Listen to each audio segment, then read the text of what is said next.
Thank you, Mr. Chairman, and thank all of you for being here today. We appreciate your presence here. This is very important. Mr. Doraro, I want to start with you. I want to speak specifically on a project that is listed in your list of fragmentation and duplication, and that is the U.S. Embassy in Kabul.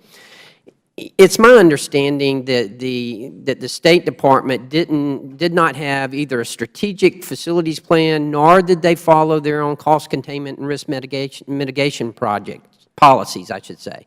Is that true? Is that the way you understand it? I'm going to ask Mr. Herr, who led the project, to I'm sorry, your name? Phil Herr. Yeah, okay. That's correct, sir. That is correct. So you're telling me that they didn't have a strategic facilities plan. They didn't follow their own cost containment and their own risk mitigation policies. Right. That's what we reported last year to this committee. So what does this say about the State Department? What does this say about their construction planning in general? Am I to take from this that it's not very good at all? Well, I think in this case, the conditions on the ground in Kabul are really challenging. We think that this kind of a plan, a 2 to 5 year period that could be updated periodically, would really help orient folks that come and go. Many people are serving 1 year tours there, but to your point about Kabul, it does not look good there. We also have a large embassy construction program underway now. So am I to understand that all these developments and how dangerous of a place it became while it was under construction, they didn't plan for that, and when they were planning, they didn't know that in advance?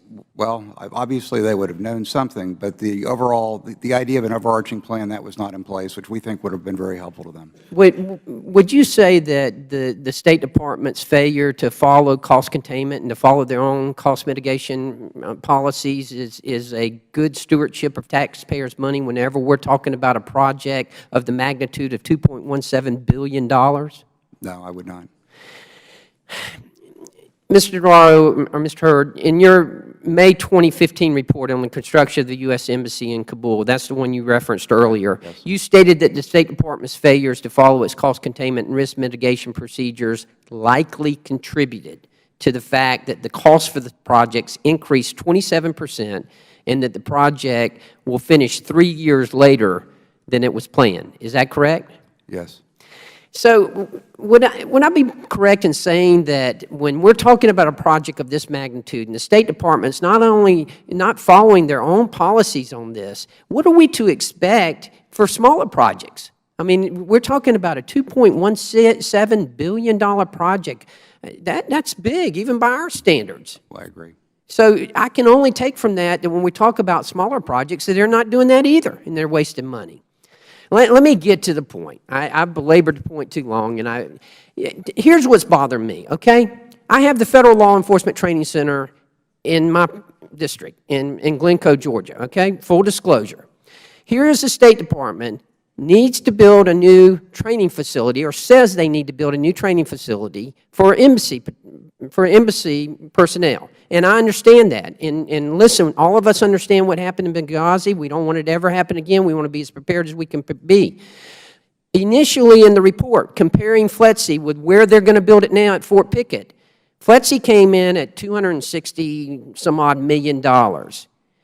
Fort Pickett came in at 965 whatever million dollars. Then they went back, and you even compared both sites. GAO did, as did the State Department.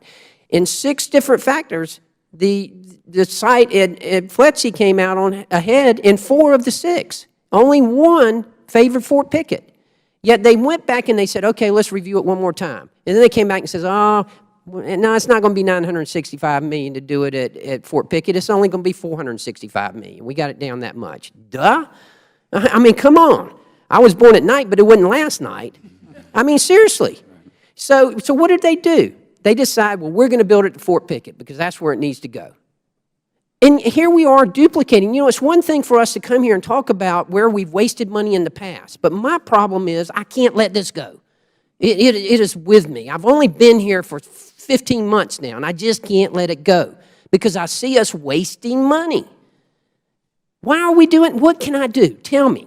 This is keeping me up at night. I want to sleep. Tell me what I can do. Well, with regard, I mean, Congress has the power of the purse.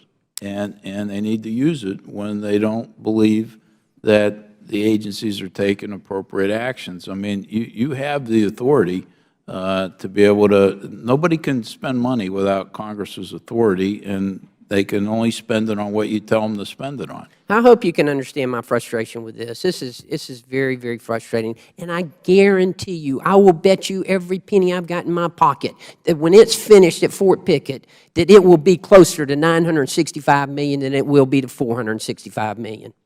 You know that, I know that, and they know that. So you see why I'm frustrated? You see why the American people are frustrated?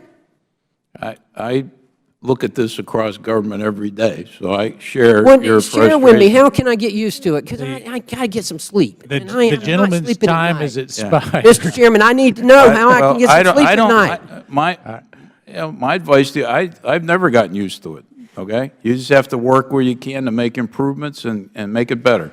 Thank you, Mr. Chairman. I apologize. I thank the gentleman.